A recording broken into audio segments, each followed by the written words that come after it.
എല്ലാവർക്കും നമസ്കാരം. ഇന്ന് നമ്മൾ ഡെയിലി യൂസ് ചെയ്യാവുന്ന കുറച്ച് ഇംഗ്ലീഷ് ഫ്രേസസ് ആണ് പഠിക്കുന്നത്.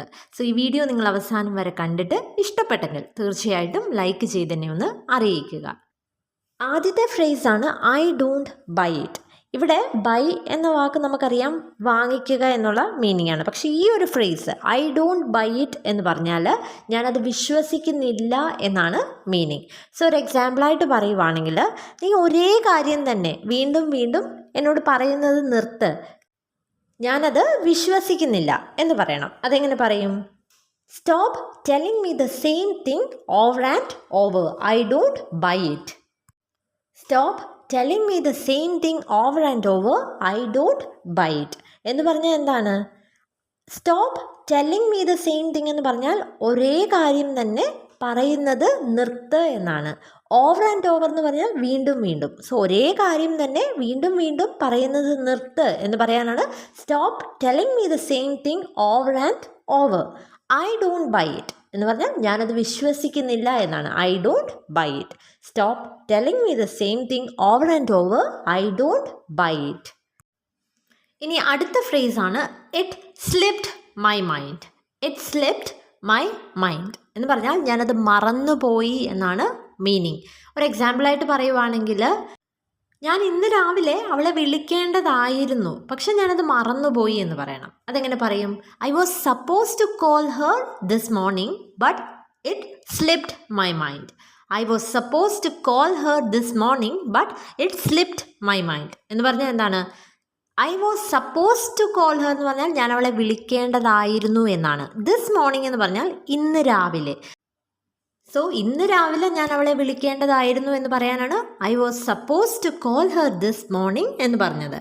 But it slipped my mind എന്ന് പറഞ്ഞാൽ ഞാനത് മറന്നുപോയി എന്നാണ്. So I was suppose to call her this morning but it slipped my mind എന്ന് പറഞ്ഞാൽ ഞാൻ അവളെ ഇന്ന് രാവിലെ വിളിക്കേണ്ടതായിരുന്നു, പക്ഷേ ഞാനത് മറന്നുപോയി. ഇനി അടുത്ത ഫ്രേസാണ് bored to death. Bored to death എന്ന് പറഞ്ഞാൽ ഭയങ്കരമായിട്ട് ബോറടിക്കുക. ഇപ്പം നമ്മൾ രാവിലെ ഒരു ക്ലാസ് കേട്ടോണ്ടിരിക്കുവാണ്, ഒട്ടും ഇൻട്രസ്റ്റ് ഇല്ലാത്ത ഒരു ക്ലാസ്സാണ്, കുറേ നേരമായിട്ട് കേട്ടോണ്ടിരിക്കുവാണെങ്കിൽ നമ്മൾ ശരിക്കും ബോറടിക്കും അല്ലേ? അപ്പം അത് എങ്ങനെ പറയും?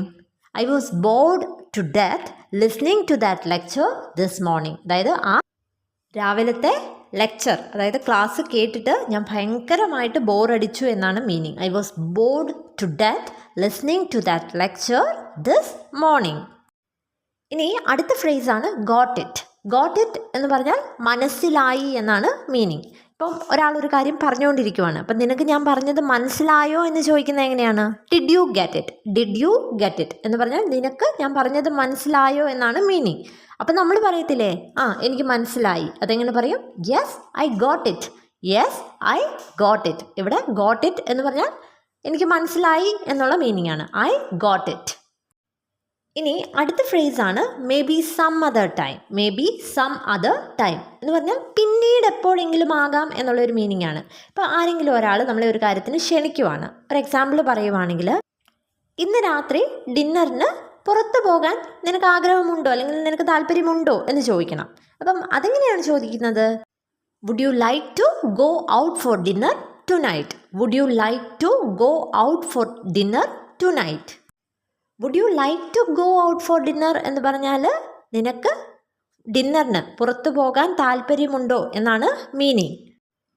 ടു നൈറ്റ് എന്ന് പറഞ്ഞാൽ ഇന്ന് രാത്രി എന്നാണ് മീനിങ്. സോ ഇന്ന് രാത്രി അത്താഴത്തിന് പുറത്തു പോകാൻ താല്പര്യമുണ്ടോ എന്ന് ചോദിക്കാനാണ് would you like to go out for dinner tonight എന്ന് ചോദിക്കുന്നത്. അപ്പോൾ നമുക്ക് പെട്ടെന്ന് നോ പറയാൻ താല്പര്യമില്ല, പിന്നീട് എപ്പോഴെങ്കിലും ആകാം എന്ന് നമ്മൾ പറയത്തില്ലേ? അതിന് യൂസ് ചെയ്യാവുന്ന ഫ്രേസാണ് maybe some other time. Maybe some other time എന്ന് പറഞ്ഞാൽ പിന്നീട് എപ്പോഴെങ്കിലും ആകാം എന്നുള്ള മീനിങ് ആണ്. Maybe some other time. അതായത് നമ്മളെ ഒരാൾ ഇൻവൈറ്റ് ചെയ്യുമ്പോൾ നമുക്ക് പെട്ടെന്ന് അവരോട് നോ പറയാൻ പറ്റില്ല. ആ സമയത്ത് പൊളൈറ്റായിട്ട് നോ പറയാൻ നമുക്ക് ഇങ്ങനെ പറയാം, maybe some other time, പിന്നീട് എപ്പോഴെങ്കിലും ആകാം. ഇനി ഒരാളൊരു എക്സാം എഴുതാൻ പോയി, എക്സാമിന് ഫെയിലായി. അപ്പം നമ്മൾ പറയത്തില്ലേ, സാരമില്ല, അടുത്ത പ്രാവശ്യം നിനക്ക് പാസ്സാകാം എന്ന് പറയത്തില്ലേ? അപ്പം അതെങ്ങനെയാണ് പറയുന്നത്? സാരമില്ല എന്ന് പറയാൻ never mind, better luck next time. Never mind, better luck next time എന്ന് പറഞ്ഞാൽ സാരമില്ല, അടുത്ത പ്രാവശ്യം ട്രൈ ചെയ്യുമ്പോൾ നിനക്ക് കിട്ടും എന്നുള്ള മീനിങ് ആണ്. Never mind, better luck next time. ഇനി അടുത്ത ഫ്രേസാണ് keep me in the loop. അതായത് നമ്മളിപ്പം ഗ്രൂപ്പായിട്ടൊരു കാര്യം ചെയ്യുവാണ്. അപ്പം നമ്മളൊരു ദിവസം അതിൽ നിന്ന് ലീവ് എടുത്താലും ആ ചെയ്യുന്ന കാര്യത്തിൽ എന്തെങ്കിലും മാറ്റം വന്നാൽ അല്ലെങ്കിൽ എന്തെങ്കിലും അപ്ഡേറ്റ്സ് വരുവാണെങ്കിൽ എന്നെയും കൂടി അറിയിച്ചേക്കണേ എന്ന് പറയത്തില്ലേ, അതിനു വേണ്ടി യൂസ് ചെയ്യുന്ന ഫ്രേസാണ് keep me in the loop. So ഒരു എക്സാമ്പിളായിട്ട് പറയുവാണെങ്കിൽ, ഞാൻ നാളെ ലീവ് എടുക്കാൻ പോവുകയാണ്, പക്ഷേ എന്നെയും കൂടി ആ വിഷയവുമായി ബന്ധപ്പെട്ട കാര്യങ്ങൾ അറിയിച്ചേക്കണേ എന്ന് പറയാൻ എങ്ങനെ പറയാൻ പറ്റും? I am going to take a day off tomorrow but keep me in the loop. I am going to take a day off tomorrow എന്ന് പറഞ്ഞാൽ ഞാൻ നാളെ ഒരു ദിവസം ലീവ് എടുക്കാൻ പോവുകയാണ് എന്നാണ്. ടേക്ക് എ ഡേ ഓഫ് എന്ന് പറഞ്ഞാൽ ഒരു ദിവസം ലീവ് എടുക്കുക എന്നാണ്. But keep me in the loop എന്ന് പറഞ്ഞാൽ ആ വിഷയവുമായിട്ട് ബന്ധപ്പെട്ട എല്ലാ കാര്യങ്ങളും എന്നെയും കൂടി അറിയിച്ചേക്കണേ എന്നാണ് meaning. I am going to take a day off tomorrow but keep me in the loop. ഇനി അടുത്ത ഫ്രേസാണ് hear me out. Hear me out എന്ന് പറഞ്ഞാൽ ഞാൻ പറയുന്നത് മുഴുവൻ കേൾക്കുക എന്നുള്ള മീനിങ് ആണ്. ഒരു എക്സാമ്പിളായിട്ട് പറയുവാണെങ്കിൽ, ഞാൻ പറയുന്നത് മുഴുവൻ കേൾക്കൂ, എന്നിട്ട് നീ ഈ പ്ലാനിനെ കുറിച്ച് എന്ത് ചിന്തിക്കുന്നുവെന്ന് പറയൂ എന്ന് പറയണം. അതെങ്ങനെ പറയും?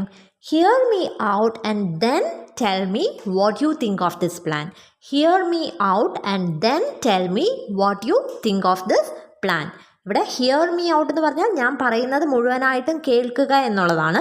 ആൻഡ് ദെൻ ടെൽ മീ എന്ന് പറഞ്ഞാൽ എന്നിട്ട് എന്നോട് പറയൂ what you think of this plan എന്ന് പറഞ്ഞാൽ എന്താണ്? നീ ഈ പ്ലാനിനെ കുറിച്ച് എന്ത് ചിന്തിക്കുന്നു എന്ന് എന്നോട് പറയൂ. Here me out and then tell me what you think of this plan. ഇനി എന്തെങ്കിലും ഒരു കാര്യം അടുത്ത് വരുന്നു എന്ന് പറയണം. അവിടെ നമുക്ക് യൂസ് ചെയ്യാവുന്ന ഫ്രേസാണ് around the corner. Around the corner എന്ന് പറഞ്ഞാൽ വളരെ അടുത്തെത്തിയിരിക്കുന്നു എന്നുള്ള മീനിങ് ആണ്. ഒരു എക്സാമ്പിൾ പറയുവാണെങ്കിൽ, ഇപ്പം ക്രിസ്മസ് അടുത്ത് വരുന്നു എന്ന് പറയണം. അതെങ്ങനെ പറയും? Christmas is around the corner എന്ന് പറഞ്ഞാൽ ക്രിസ്മസ് അടുത്ത് വരുന്നു എന്നാണ് മീനിങ്. ഇനി അടുത്തത് don't sweat it. Don't sweat it എന്ന് പറഞ്ഞാൽ ഒരു കാര്യത്തെപ്പറ്റി നമ്മൾ വറി ചെയ്യണ്ട, വിഷമിക്കണ്ട എന്ന് പറയേണ്ടപ്പോഴാണ് ഡോണ്ട് സ്വെറ്റ് ഇറ്റ് എന്നുള്ള ഫ്രേസ് യൂസ് ചെയ്യുന്നത്. ഒരു എക്സാമ്പിൾ പറയുവാണെങ്കിൽ, നീ പരീക്ഷ പാസ്സാകും, അതിനെക്കുറിച്ച് ഓർത്ത് നീ വിഷമിക്കണ്ട എന്ന് പറയണം. Don't sweat it, you will pass the test. Don't sweat it, you will pass the test. Don't sweat it എന്ന് പറഞ്ഞാൽ നീ വിഷമിക്കണ്ട അല്ലെങ്കിൽ വറി ചെയ്യണ്ട എന്നുള്ള മീനിങ് ആണ്. You will pass the test എന്ന് പറഞ്ഞാൽ നീ പരീക്ഷ പാസ്സാകും എന്നാണ്. So don't sweat it, you will pass the test. നീ വിഷമിക്കണ്ട, നീ പരീക്ഷ പാസ്സാകും. ഇനി അടുത്ത ഫ്രേസാണ് I had the time of my life. I had the time of my life എന്ന് പറഞ്ഞാൽ ഞാൻ വളരെയധികം എൻജോയ് ചെയ്തു എന്നുള്ള മീനിങ് ആണ്. ഇപ്പം നിങ്ങളൊരു പാർട്ടിക്ക് പോയി, ആ പാർട്ടി നിങ്ങൾ വളരെയധികം എൻജോയ് ചെയ്തെങ്കിൽ നിങ്ങൾക്ക് പറയാം I had the time of my life at the party. I had the time of my life at the party എന്ന് പറഞ്ഞാൽ ഞാൻ ആ പാർട്ടി വളരെയധികം ആസ്വദിച്ചു എന്നാണ് മീനിങ്. വേറൊരു എക്സാമ്പിളോട് പറയാം. നിങ്ങളിപ്പോൾ ഒരു സിനിമയ്ക്ക് പോയി, അപ്പം നിങ്ങളോട് ചോദിക്കുവാണ് did you enjoy the movie, അതായത് നീ സിനിമ ആസ്വദിച്ചോ. Did you enjoy the movie എന്ന് പറഞ്ഞാൽ നീ സിനിമ ആസ്വദിച്ചോ എന്നാണ്. അപ്പം നമുക്ക് പറയാം നിങ്ങൾ ഭയങ്കരമായിട്ട് എൻജോയ് ചെയ്തെങ്കിൽ yes I had the time of my life.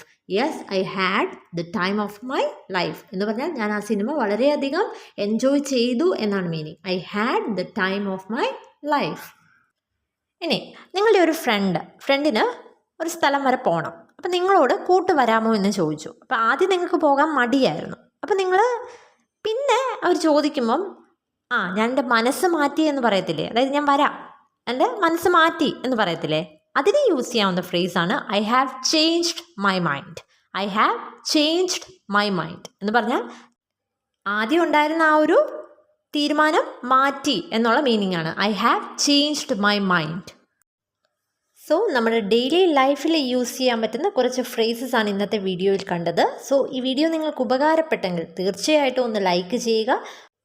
ഇതുപോലുള്ള കൂടുതൽ വീഡിയോസ് ലഭിക്കുന്നതിനായിട്ട് ഈ ചാനൽ ഒന്ന് സബ്സ്ക്രൈബ് ചെയ്യുക. Thank you and stay safe.